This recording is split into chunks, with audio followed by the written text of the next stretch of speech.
Let us explore stressful meditation mistakes every beginner needs to avoid.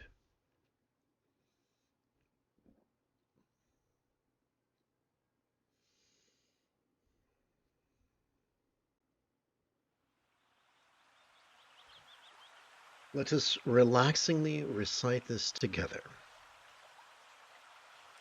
Sturgeon's law reminds us that 90% of everything sucks, but not in the fun, tingly way.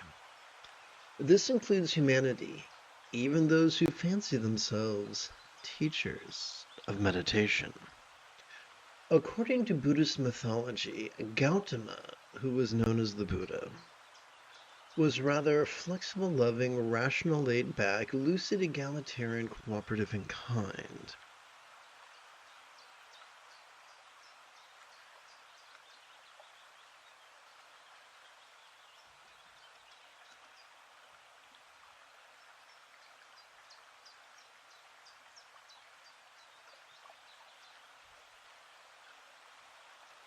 This is why many people are enthusiastic to emulate his example.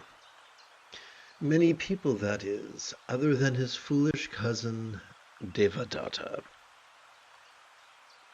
What was he like? Devadatta was rigid, fearful, superstitious, controlling, cryptic, elitist, competitive, and cruel.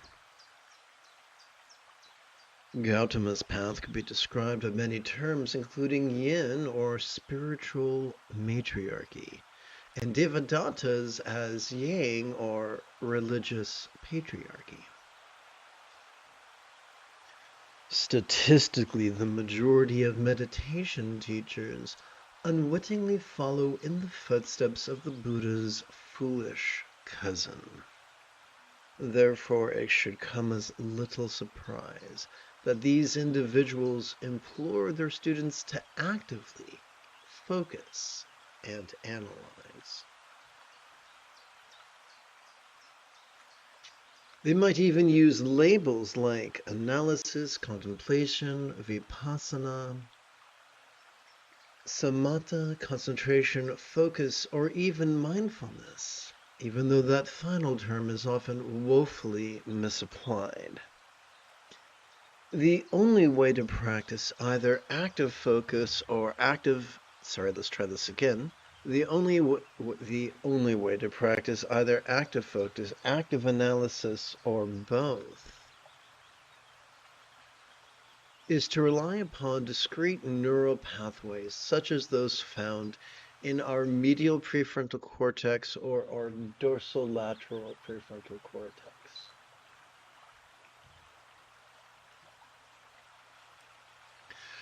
Overuse of such regions could exhaust our prefrontal cortex, triggering our amygdala, the seat of anxiety and aggression.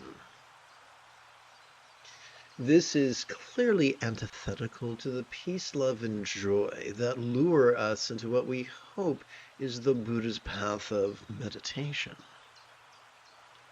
Far better it is to practice mindfulness and meditation in reliance upon the two branches of our autonomic nervous system.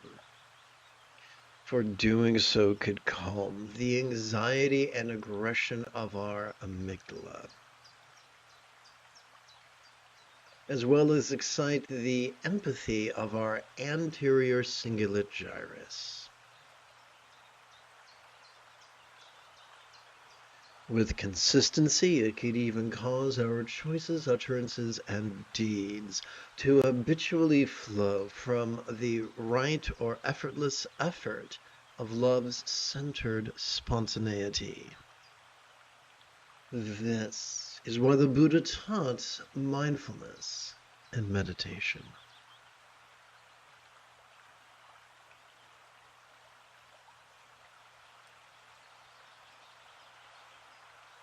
Oh my goodness, look at that.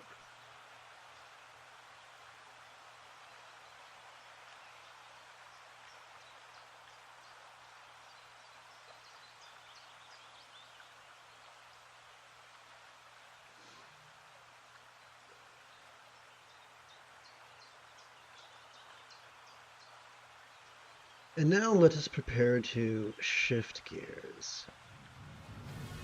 It is Obi-Wan Kenobi Wednesday morning. Come, let us meditate like a Jedi after approximately 30 seconds of housekeeping. This is Lama Jigme Gyatso of the Buddha Joy Meditation School. For more than 30 years, I have harnessed my autistic special interests as well as my ADHD hyperfocus to spend about 8 hours a day, almost every day, studying, practicing, mastering, and reverse engineering the teachings and techniques of each school of meditation so that I could become your nerdy, neurodivergent guide to nirvana. Welcome, my friends, to Meditate Like a Jedi, which is made possible due to the generosity of viewers just like you. Pardon me?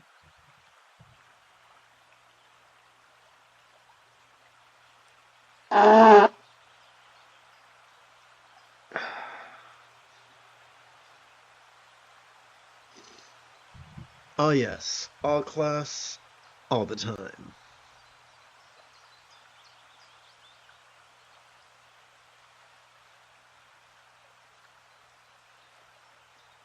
Together, whatever comes, may all beings notice, relax, and flow. Whatever stays, may all beings notice, relax, and flow. Whatever goes, may all beings notice, relax, and flow.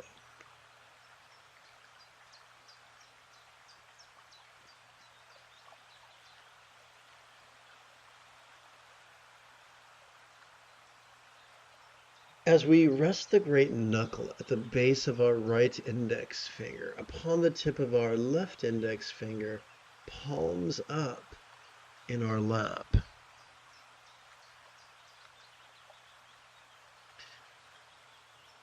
we gently invite our real or imagined subtle energies to automatically coalesce at the crown of our head.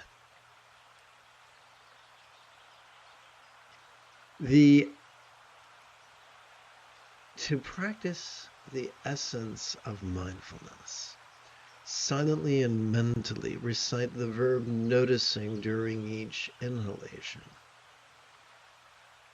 To practice the essence of meditation, silently and mentally recite the verb relaxing during each exhalation. Let's practice together right now.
Good morning, Shivi.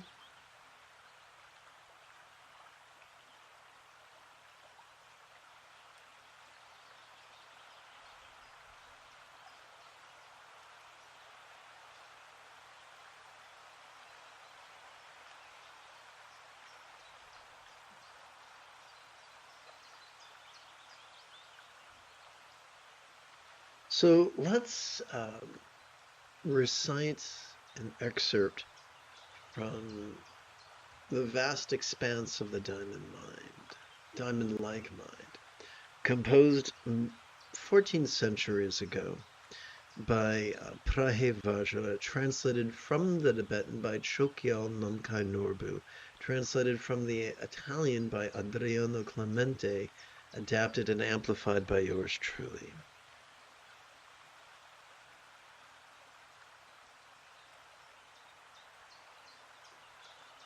One moment, if you please. This is going to require some editing.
Okay, thank you very much for your patience. Here we go.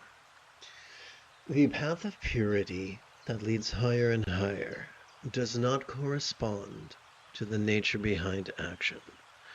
Were there really a path to tread, just like the bounds of the sky, one would never arrive.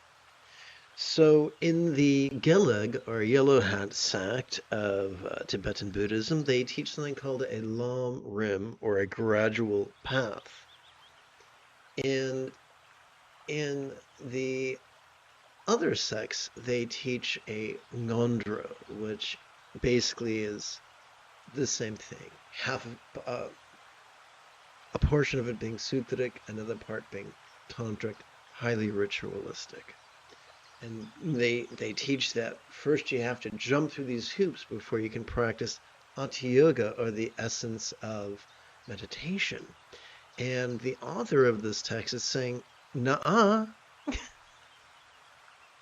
we're already wired to practice mindfulness and meditation. That's why the Buddha taught in the penultimate passage of the Satipatthana Sutta that one could master his path of meditation, one could master enlightenment in as little as 7 days.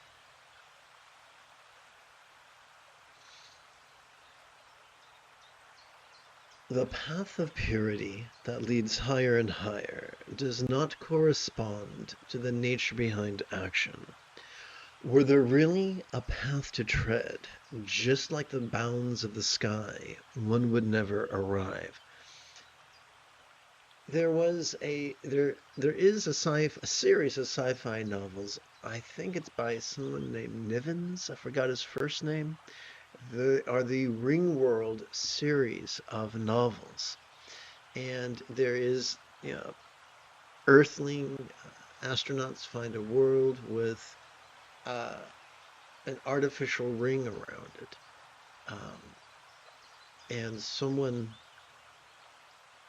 on the planet, the people on the planet have been reduced to a Bronze Age technology, and there's this one person on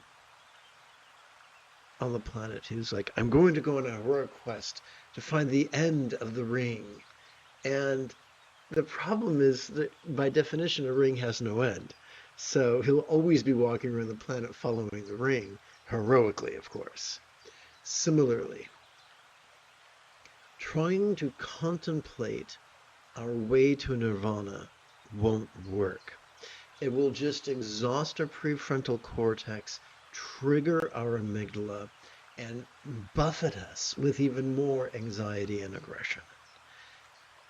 Contemplation is not the path to the mastery of peace and love. Let's continue. The path of purity that leads higher and higher does not correspond to the nature behind action. Were there really a path to tread, just like the bounds of the sky, one would never arrive. What do we mean by the nature behind action? Well, it's twofold. Action here could be translated as karma, and the nature of karma is emptiness. In other words, whether you do something kind or cruel, good or bad, whatever good or bad of ourselves or someone else that we notice during our inhalation, once we relax into our exhalation, that observation of the good and bad feels non-graspable, feels less permanent. And so the duality of purity and so in other words, consider this. Purity infers a duality between purity and impurity. Every time we relax into our exhalation, whatever experience of purity or impurity we perceive during our inhalation could feel as non-graspable as the illusion of the infinite azure sky on a bright and beautiful cloudless morn, which, although could be tantalizing to the eye, is non-graspable to the hand. Let's continue. The path of purity that leads higher and higher does not correspond to the nature behind action. Were it really just a path to tread, just like the bounds of the sky, one would never arrive. The path of purity that leads higher and higher does not correspond to the nature behind action. Were it really a path to tread, just like the bounds of the sky, one would never arrive.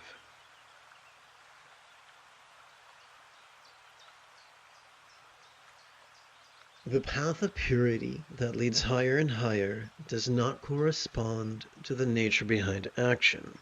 Were there really a path to tread, just like the bounds of the sky, one would never arrive. So now let's explore something scary. If both good and evil have the same ultimate flavor, then what's to stop us from just running amok and killing people? Simple.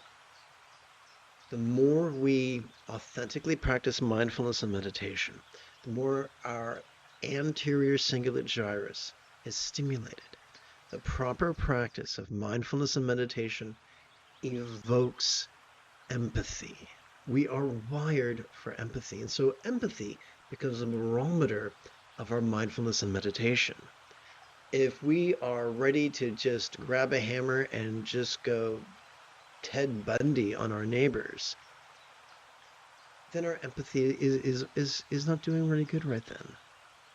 However, if we feel what we feel about our neighbors, but we're able to process it and become rather harmless, then the empathy is validating our practice.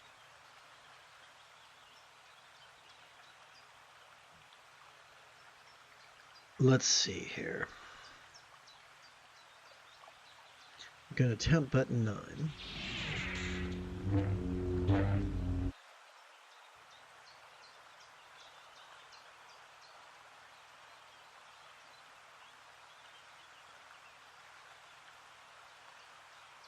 When we touch the tips of our 4 left fingers to the great knuckles at the base of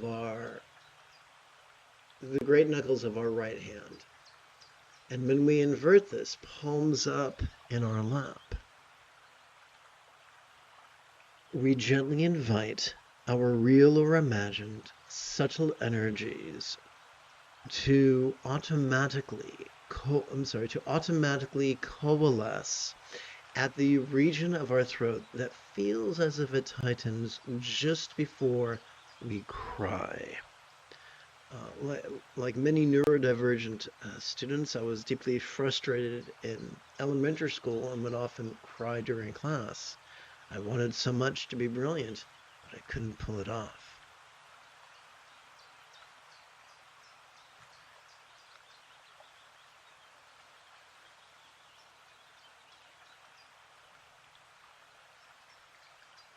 So now let us during each inhalation, let us notice vulnerably, passively, viscerally, randomly, and fleetingly. Mind's perceptions, such as sense, flavors, sensations, sounds, sights, and the like, including emotions, intentions, thoughts, memories, and imaginings. During our exhalation, let us physically relax and mentally release.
Let's recite, as relaxingly as we know how.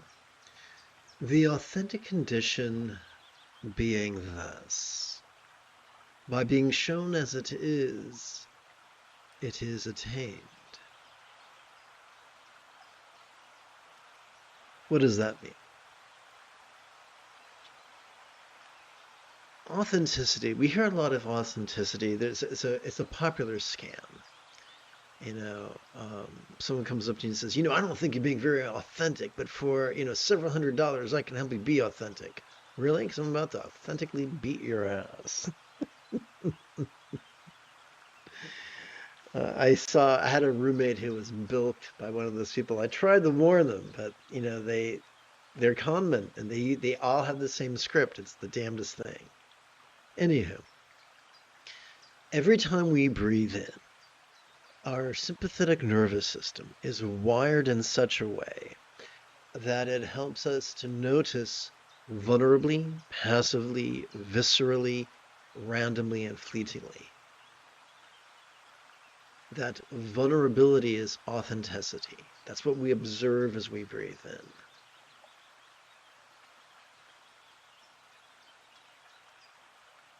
Thus and as it is are buzzwords that refer to the fact that as we relax into our exhalation, whatever we notice, the good, the bad, or the ugly, feels less permanent, feels less graspable.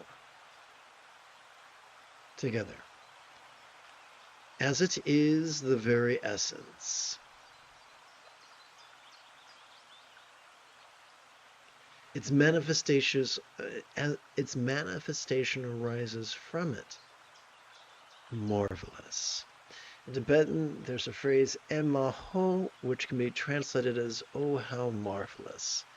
And it's kind of like how evangelicals will sometimes in the middle of a sermon get all glazy-eyed and go, "Glory." Same thing. But what the author is trying to convey is this.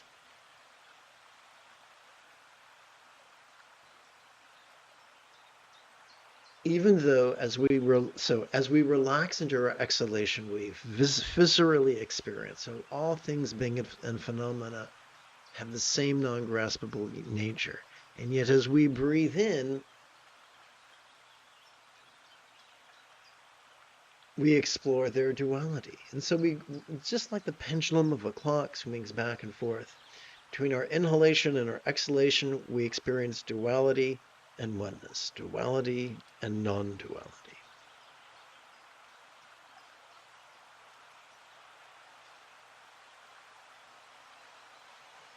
The authentic condition being thus, by being shown as it is attained. As it is the very essence, its manifestation arises from it. Marvelous. So authentic condition has become a nickname for enlightenment. Why? Because we are already wired to master the Buddha's path and enter a week. Just as we're all wired, every healthy infant is wired to eventually crawl and then walk and then talk. We're wired for enlightenment. Now, we do a very good job of getting in our own way. But the authentic condition is our Buddha nature. We are wired to accomplish the path. It's just a favorable, happy coincidence of evolution. The authentic condition being thus, by being shown as it is attained. As it is the very essence, its manifestation arises from it. Marvelous. The authentic condition being thus, by being shown as it is attained. As it is the very essence, its manifestation arises from it. Marvelous. The authentic condition being thus, by being shown as it is attained.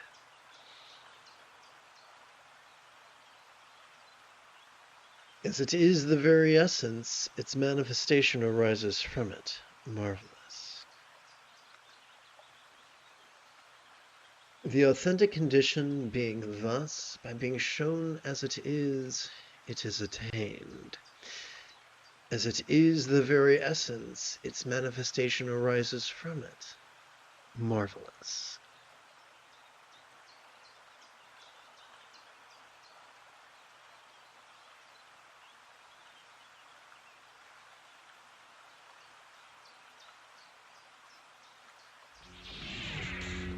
Good morning and welcome to the third of 5 mindful crease counting meditations.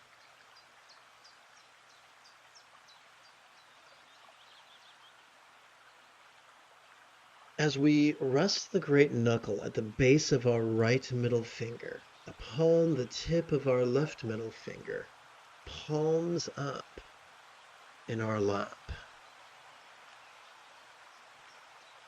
we gently invite our real or imagined subtle energies to automatically coalesce at the heart region of our chest.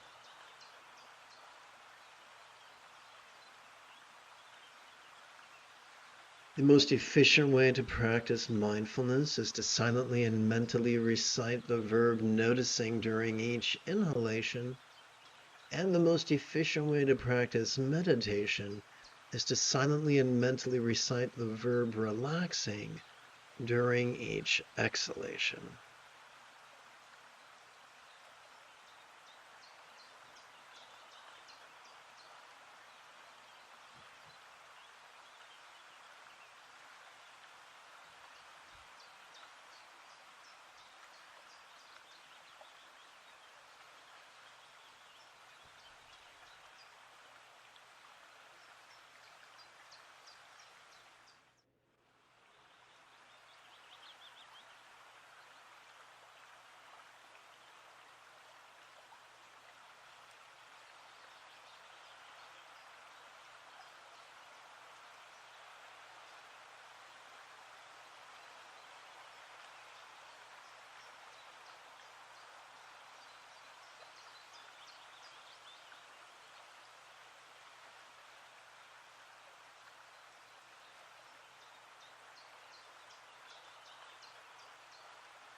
Good morning and welcome to the live stream.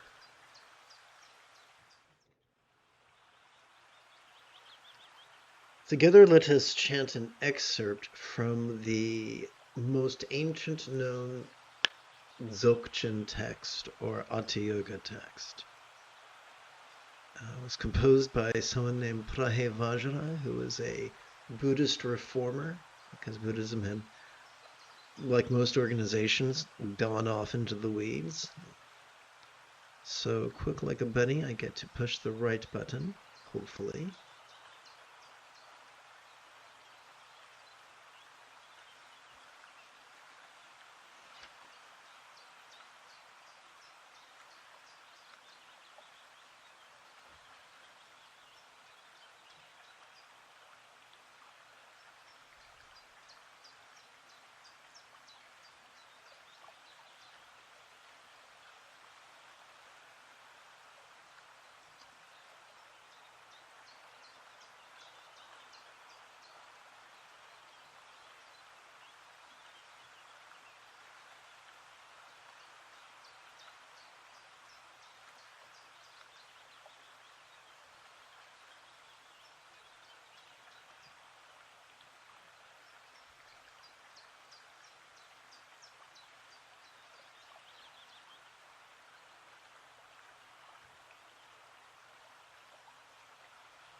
All right, together let us relaxingly recite 6 times.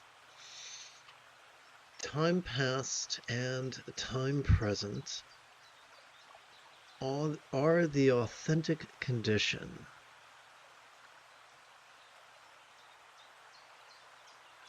That is complete in its own place.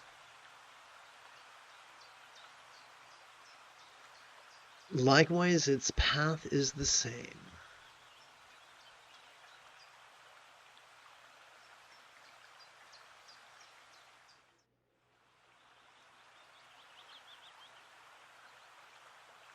This is its very nature. Okay, in the words of South Park, what? Here's what this means.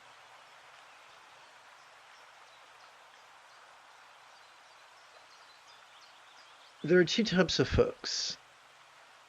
Those who are rigid and fearful and superstitious and controlling and elitist and cryptic and competitive and cruel, and those who are the opposite, those who are flexible and loving and rational and laid back and lucid and egalitarian and cooperative and kind. 2 different types of people. The second group tend to be the great luminaries, and they establish these great philosophical traditions. But people who are power hungry are drawn to them like moths to a porch light. And they begin corrupting things.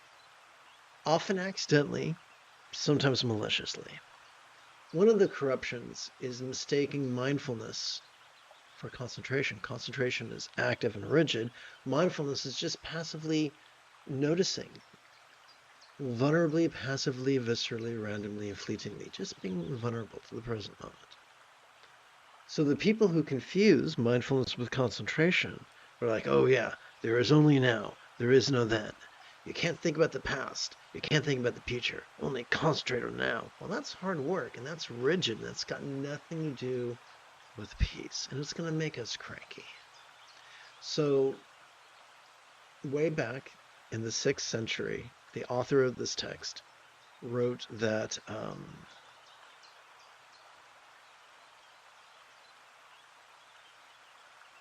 the authentic condition, by the way, is a nickname for enlightenment. And so Yes, the present can be enlightening, but so can the past, whether it's glorious or grotesque, interesting or boring. And the authentic condition is complete in its own place. So enlightenment is simply mastery of the Buddha's Eightfold Path, getting so good at mindfulness and meditation that we practice it spontaneously, habitually, easily, and effectively. It does not mean we no longer experience pain. We still experience the full spectrum of human experience, now to an even greater degree because we're more perceptive. So no matter where we are, we can be enlightened. No matter, regardless of the wonderfulness or the yuckiness of our circumstances. Together. Time past and time present are the authentic condition that is complete in its own place. Likewise, its path is the same. This is its very nature. So what is the path? Notice as we breathe in, we notice vulnerably, passively, viscerally, randomly, fleetingly, whatever is going on. We notice whatever sense, flavors, sensations, sounds, sights, emotions, intentions, thoughts, memories, and imaginings that are cartwheeling across the stage of our mind. During our exhalation, we are wired by our parasympathetic nervous system to physically relax, and this helps us to mentally release. And when we do so, that which we noticed during our previous inhalation can feel less permanent and less solid, and more of the same taste, which is non-graspability. Let's continue. Time past and time present are the authentic condition that is complete in its own place. Likewise, its path is the same. This is its very nature. Time past and time present are the authentic condition that is complete in its own place. Likewise, its path is the same. This is its very nature. Time past and time present are the authentic condition that is complete in its own place. Likewise, its path is the same. This is its very nature. Time past and time present are the authentic condition that is complete in its own place.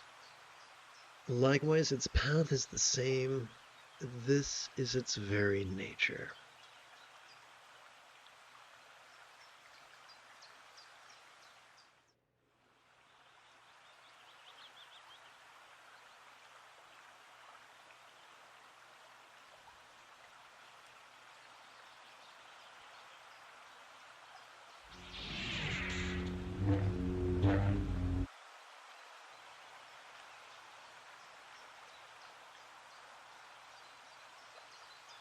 As we rest the great knuckle at the base of our right ring finger upon the tip of our left ring finger, palms up in our lap,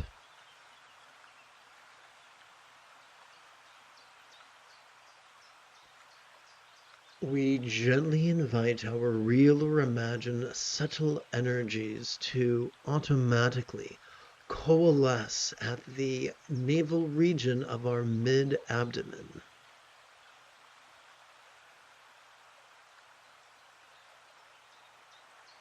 During our inhalation, let us passively watch the antics of mind or notice the antics of mind. During our exhalation, let us relax into mind's non-graspable nature.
Whoops, having some troubles here. Okay, let's try this again. There we go. Wow, what's going on? Okay.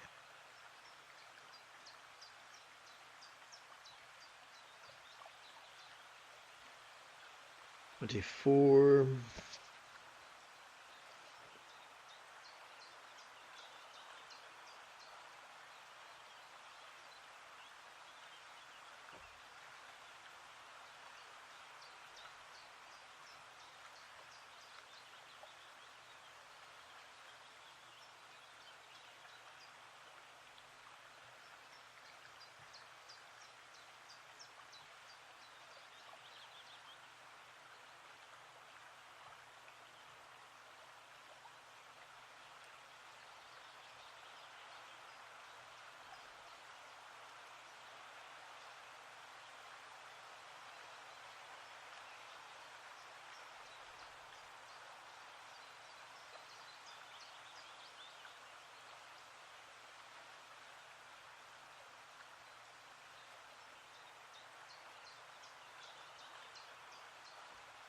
Okay, together, let us relaxingly recite.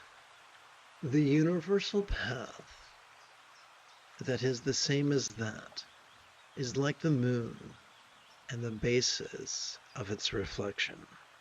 As it is the absolute equality of all, it is not realized with a limited view. The universal path that is the same as that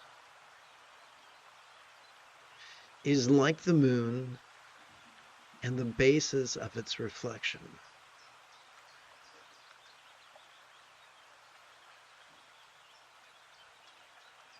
As it is the absolute equality of all, it is not realized with a limited view.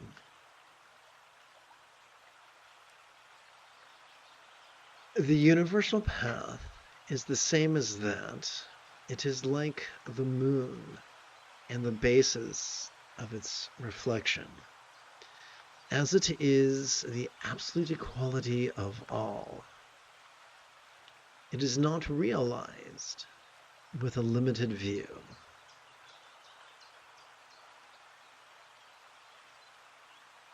The universal path is the same as that.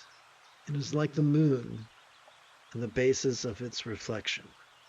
As it is the absolute equality of all, it is not realized with a limited view.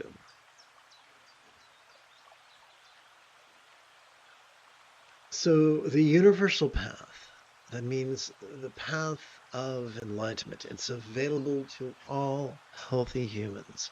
It is the opposite of an elitist practice. It is an egalitarian practice. So the moon and its reflection is a common trope in Buddhism. On a full moon night, when there are no clouds, if we're by the edge of a pond, we can see the reflection of the moon in the pond.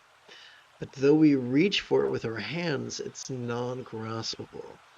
This is an example of what the South Indian Buddhist philosopher Nagarjuna referred to as the two truths, the conventional and the ultimate, that which we experience as we notice during our inhalation, and that which we experience as we relax during our exhalation.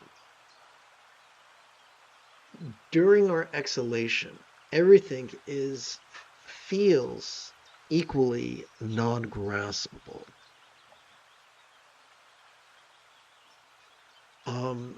This experience of non-graspability, which is our birthright, evolutionarily speaking, we are wired to experience it, but we kind of step on our own dick by concentrating and trying to shove everything into a little teeny bento box of preconceptions. Two more times.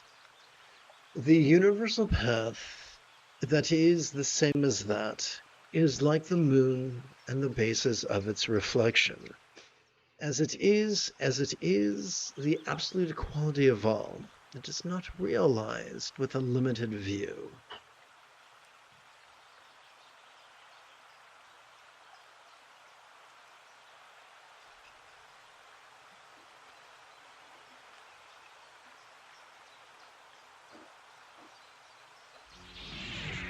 Once again, the moment you have a specific question about Buddhist recitation, Buddhist meditation, or Buddhist philosophy, do not hesitate to type your question in great detail in the chat window.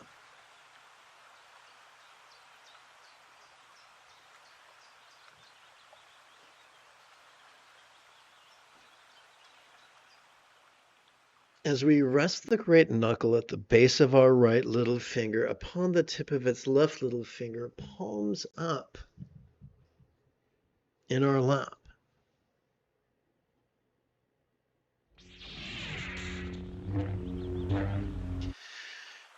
We gently invite our real or imagined subtle energies to automatically coalesce in the bladder region of our lower abdomen.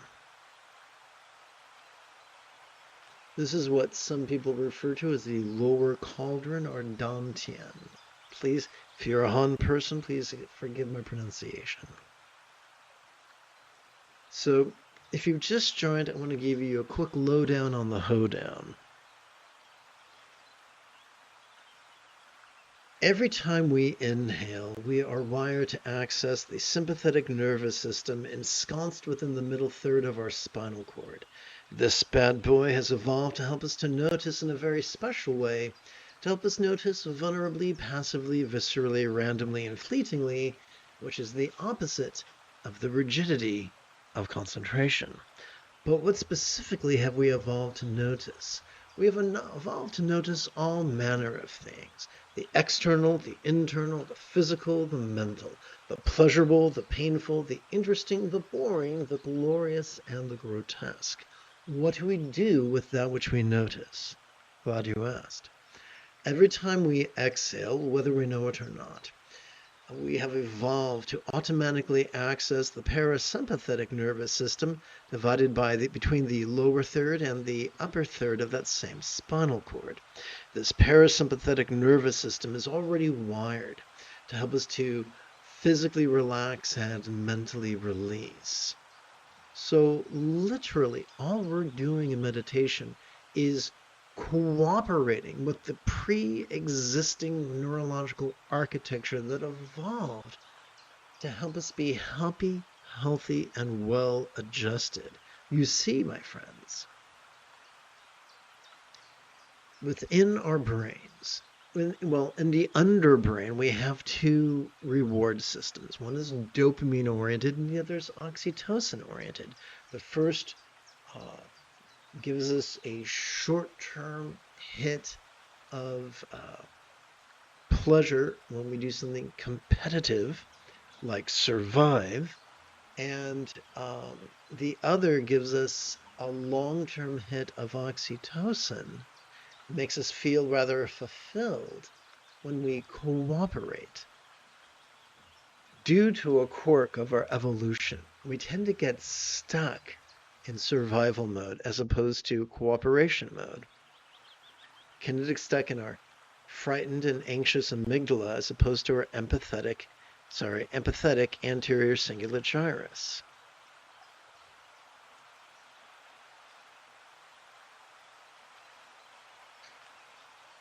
The survival mechanism of our amygdala is wonderful in a crisis situation in the short term, but when it becomes our default mechanism, we are miserable, just miserable. So by choosing to cooperate with our sympathetic nervous system during our inhalation and our parasympathetic nervous system during our exhalation, we give our amygdala a rest. We stimulate our anterior cingulate gyrus, the seat of empathy, and we become the people that our dogs already think that we are. Having said that, let us practice noticing and relaxing in harmony with our inhalation and our exhalation.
You have taken your first step into a much larger world.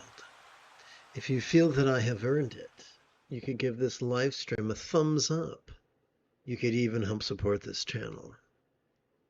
In approximately 8 3/4 hours, I would very much like to return to lead today's evening meditation class and group practice.